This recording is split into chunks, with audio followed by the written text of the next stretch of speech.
Chưa chặt máu. Nhắm em. Nhắm. À, búa. Dog try spare. Đi ô. Ủa, đi bà con kia. Đi ô chi. Dog co. Hãy vô môi nè. Dog vía. Rồi, các bạn. Mới chơi chặt mới. Giờ nè. Rồi nè. Đăng tới. Trong tiếng. Đặt cái đó. Hả? Cái đó.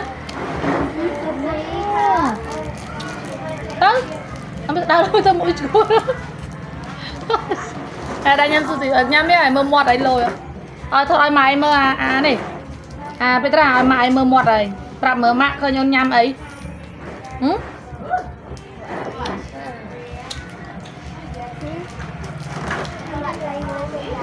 phừ bộ ăn được biết ta xí xí này Nhắm hay rồi. Nhắm một sao con. Một. Nhưng mà đây nha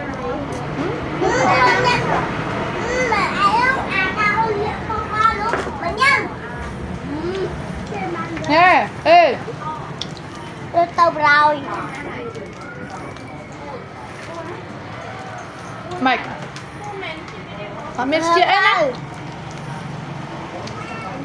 ở đây lên đây ai nữa mày chơi ấy không có